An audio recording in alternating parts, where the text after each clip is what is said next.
22 জুলাই 1986। বাইরে শেষ আষাঢ়ের অবিশ্রান্ত বৃষ্টি, ভেতরে দহনের মর্মান্তিক মৃত্যু যন্ত্রণা। এই দুইয়ের মাঝে দক্ষিণ কলকাতার এক অভিজাত নার্সিংহোমের 722 নম্বর ঘর শুয়ে আছেন অভিনেত্রী মহুয়া রায়চৌধুরী। কাঁধে তখনও 25টি ছবির ভার। অদূরে বসে রয়েছেন বান্ধবী রত্না ঘোষাল। ডাক্তারেরা হাড় মেনেছেন। অস্ফুট স্বরে শোনা গেল, আমার গোলা রইল, ওকে দেখিস। এই শেষ কথা। টানা 10 দিন মৃত্যুর সঙ্গে পাঞ্জা লড়ে অবশেষে হার মানলেন মহুয়া। শরীরের বহুলাংশে 3rd ডিগ্রি দহনের চিহ্ন নিয়ে চলে গেলেন না ফেরার দেশে। মহুয়ার মৃত্যুতে তরুণ মজুমদার বলেছিলেন, জীবন মৃত্যু নিশ্চিত, কিন্তু মহুয়ার মতো মৃত্যু যেন কারো জীবনে না আসে। কি এমন ঘটেছিল? উৎস জানতে হলে খানিক উজান্ত বাইতেই হবে। যে সময় মহুয়া মারা যাচ্ছেন সেই সময় গৃহহিংসা অত্যন্ত স্বাভাবিক ঘটনা। আজও স্বনামধন্য পরিচালক প্রকাশ্য মিডিয়ায় বলেন, থাপ্পড় মারার অধিকার না থাকলে কিসের প্রেম? বস্তুত খাতায় কলমে এই অধিকার কেবল পুরুষেরই। কাজেই কি হয়েছিল তা বারবার আলোচনা হওয়া দরকার। ইতিহাস সেই তথ্যকে দেখার দৃষ্টিভঙ্গিও। কাজেই বারংবার আলোচনার মধ্য দিয়ে দৃষ্টিভঙ্গির চুলচেরা বিশ্লেষণে খোদ ইতিহাসকেও প্রশ্ন করা সম্ভব।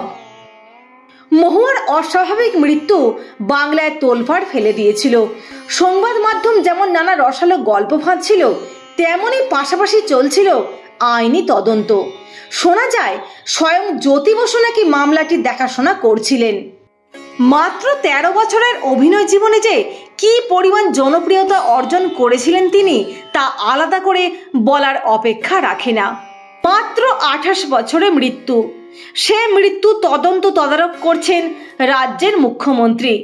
এই ঘটনাই মহুয়ার ওজন বোঝানোর জন্য যথেষ্ট। নীলাঞ্জন রায়চৌধুরীকেই মহুয়ার বাবা হিসেবে চিনত মানুষ, কিন্তু সেই সময়কার তদন্ত তদারক সিআইডি অফিসাররা জানিয়েছেন, নীলাঞ্জন ও তাঁর স্ত্রী মহুয়াকে পালন করেছিলেন। জন্মগতভাবে তিনি নাকি অর্ধেন্দু চট্টোপাধ্যায়ের সন্তান। অর্ধেন্দু সেই সময়কার নামকরা এডিটর। এক অভিনেত্রীর সঙ্গে সম্পর্কের সূত্রেই মহুয়ার জন্ম। যদিও অর্ধেন্দু এবং সেই অভিনেত্রী বিয়ে করেননি কোনোদিনই। নীলাঞ্জন ছিলেন সেই সময়কার অর্ধেন্দুর অধস্তন, সহকারী সম্পাদক বা অ্যাসিস্ট্যান্ট এডিটর। অর্ধেন্দুর অনুরোধেই নিঃসন্তান রায়চৌধুরী দম্পতি মহুয়াকে নিজের মেয়ের মতো মানুষ করতে থাকেন। নীলাঞ্জনের উচ্চাকাঙ্ক্ষা ছিল, কিন্তু ব্যক্তি জীবনে খুব একটা সফল হতে পারেননি। ফলে সেই চাপ এসে পড়েছিল ছোট্ট মহুয়ার ওপর। যখন তার বয়স বছর 7, তখন চৌধুরী পাড়ায় জলসায় মেয়েকে দিয়ে নাচ করালেন বাবা নীলাঞ্জন। সুচিত্রা সেন, হেমন্ত মুখোপাধ্যায়, শ্যামল মিত্র, সন্ধ্যা মুখোপাধ্যায়ের মতো শিল্পীরা ছিলেন সেই জলসায়। তাঁদের সামনেই দিল ভিল পেয়ার ভেয়ার গানের সঙ্গে নাচলেন ছোট্ট মহুয়া। শুরু হয় শিল্পী জীবন। জন্মসূত্রেই নাম ছিল শিপ্রা, কিন্তু মাচার নৃত্যশিল্পীর জীবনে প্রবেশ করে তার নাম হলো সোনালী রায়। নাচ ভালোবাসতেন, কিন্তু পরিবারের আর্থিক সংস্থানের চাপ কাঁধে অনুষ্ঠানের চাপে শৈশব অচিরে হারিয়ে গিয়েছিল ছোট্ট মহুয়ার। সুখেন দাস তার নয়া মিছিলের জন্য পছন্দ করেছিলেন মহুয়াকে, কিন্তু পীযূষ গঙ্গোপাধ্যায় ঠিক পছন্দ হলো না নায়িকার চরিত্রে মহুয়াকে। সুচিত্রা সেনের ব্যক্তিগত মেকআপ ম্যান জামাল ভাইয়ের কাছে মেয়েটির খবর পেয়েছিলেন তরুণ মজুমদার। তাঁর হাতে বহু নতুন মুখ বাংলা ইন্ডাস্ট্রিতে জায়গা করে নিয়েছে। 13 বছর বয়সী সোনালীকে শ্রীমান পৃথ্বীরাজের নায়িকা হিসেবে নির্বাচন করলেন তিনি। তবে নামের ব্যাপারে খুঁতখুঁতে ছিলেন ভদ্রলোক। এর আগে ইন্দিরা হয়েছিলেন মৌসুমী, এবারে সোনালী বদলে হয়ে গেলেন মহুয়া রায়চৌধুরী। সন্ধ্যারায় মাধবী মুখোপাধ্যায় নিজের হাতে শিখিয়ে পড়িয়ে নিয়েছিলেন মহুয়াকে। মাধবী ছিলেন তাঁর মাধুমা। দূর দমদম থেকে ভোরের কল টাইমে হাজির হতে হলে থেকে যেতেন মাধবীর কাছে। সকাল সকাল ভাত রান্না করে দিতেন তিনি, সেই খেয়ে কাজে বেরোতেন মহুয়া। এরপর এলো দাদার কীর্তি। 50 সপ্তাহেরও বেশি সময় ধরে চলেছিল সেই ছবি। এরপর আর পিছনে ফিরে তাকাতে হয়নি। একের পর এক হিট ছবি, বাঘবন্দি খেলা, সেই চোখ, কবিতা, ঘটকালি, বেহুলা লখিন্দর, পাকা দেখা, প্রিয়তমা, সুবর্ণলতা, শেষ বিচার, সুবর্ণ গোলক সাহেব, কপালকুণ্ডলা, ফাদার, ইমন কল্যাণ, অমৃত কুম্ভের সন্ধানে, প্রায়শ্চিত্ত, লাল গোলাপ, অঞ্জন চৌধুরী শত্রু, 90টির ওপর সিনেমা করেছিলেন তিনি। সুচিত্রা, সুপ্রিয়া, সাবিত্রী, মাধবী সন্ধ্যার পর অন্যতম সম্ভাবনাময় অভিনেত্রী বলা হতো তাকে। পোস্টারে তার নামের জন্য লোকে সিনেমা দেখতে আসতো। সমসাময়িক নায়ক নায়িকাদের থেকে পারিশ্রমিকে ছিল তার অনেকটাই বেশি। এক একটি ছবির জন্য লাখ টাকার কাছাকাছি পারিশ্রমিক নিতেন তিনি, এতটাই চাহিদা ছিল তার। সেটে পায়রাদের দানা দিতেন অর্ধেন্দু। অবিকল সেই ভঙ্গিতেই নাকি মহুয়াও পরবর্তী সময়ে পায়রাদের দানা খাওয়াতেন। খ্যাতির মধ্য গগনে তখন মহুয়া। লোকে দেখে বলতো, বাবার স্বভাবগুণী পেয়েছেন মেয়ে। কৈশোরে প্রেম করে তিলককে বিয়ে করেছিলেন মহুয়া। সময়ের সঙ্গে সঙ্গে সম্পর্ক ক্রমে তিক্ত হয়েছিল। ছেলের নাম রেখেছিলেন তমাল, ডাক নাম গোলা। গোলাকে খুবই ভালোবাসতেন মহুয়া। নীলাঞ্জন তখন মহুয়ার ম্যানেজার। তার সঙ্গেও সম্পর্ক খুব একটা ভালো ছিল না। গোটা পরিবারের বোঝা বইতে বইতে মহুয়া তখন ক্লান্ত। উপরন্তু পুরুষালী হম্বিতম্বি সহ্য করতে হতো। স্বাধীন জীবনযাপনের মাসুল গুনতে হতো কড়ায় গন্ডায়। অবসাদে ভুগছিলেন তিনি। শোনা যায় আত্মহত্যার চেষ্টাও নাকি করেছিলেন তিনি। হঠাৎ করেই ঘটে গেল সেই দুর্ঘটনা। কি হয়েছিল সেই দিন? বাড়ির লোক বারবার বলেছেন ছেলের জন্য দুধ গরম করতে গিয়ে স্টোভটা ফেটে যায়, সেই থেকেই গায়ে আগুন লাগে।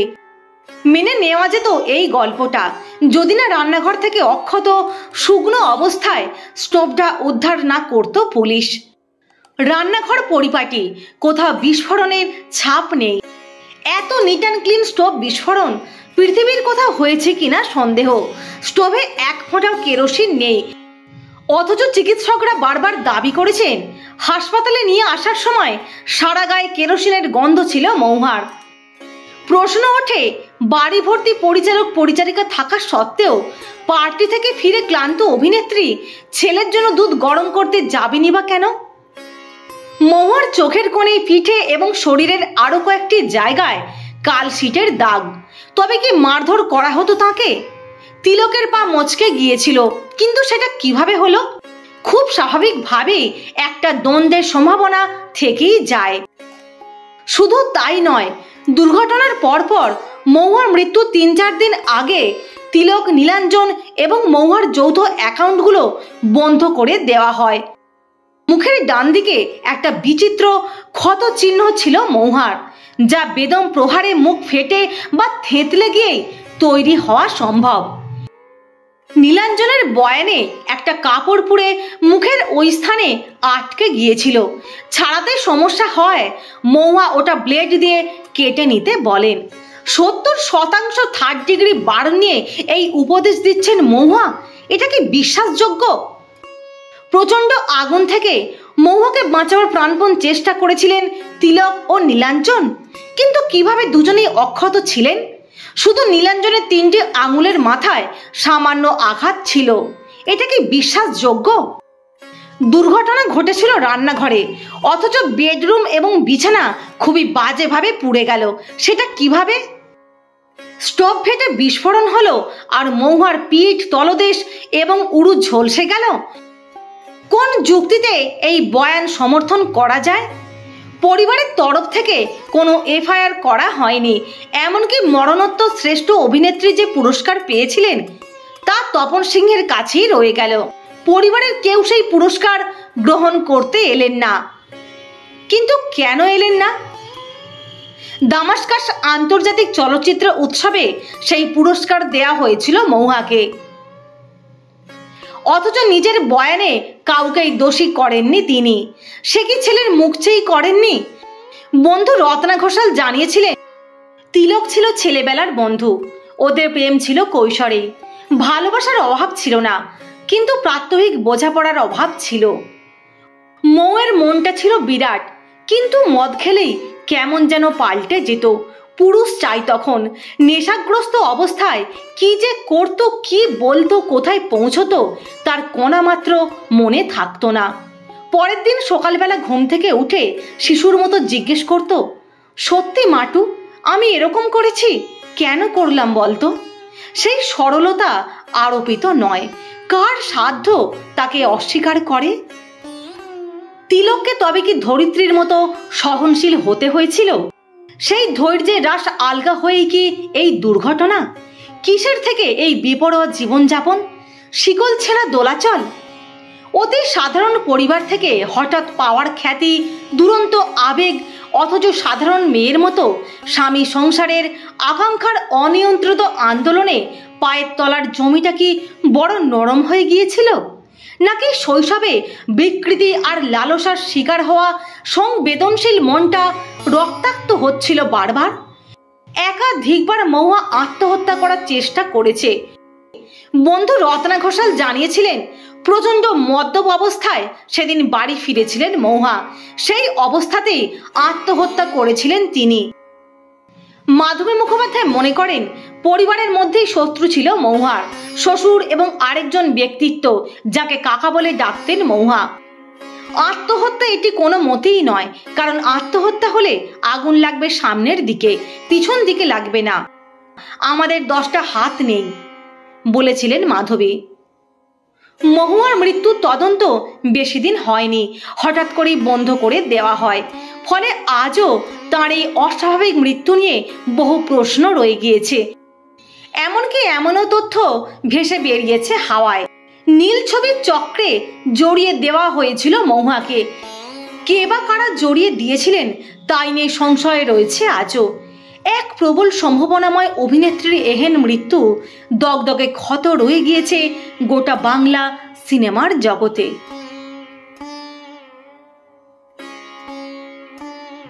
সত্যি আজও প্রশ্ন রয়ে যায়, মহুয়া রায়চৌধুরীর মৃত্যু কিভাবে হয়েছিল? তাঁর একজন গুণমুগ্ধ দর্শক হিসেবে তাঁর প্রয়াণ দিবসে জানাই আন্তরিক শ্রদ্ধাঞ্জলি। ভালো থাকুন অভিনেত্রী, যেখানেই থাকুন। বন্ধুরা, কেমন লাগলো ভিডিওটি? অবশ্যই আপনাদের মূল্যবান মতামত জানাবেন। লাইক, শেয়ার এবং সাবস্ক্রাইব করে সঙ্গে থাকবেন। সকলে ভালো থাকবেন, সুস্থ থাকবেন, অনেক ভালোবাসা নেবেন।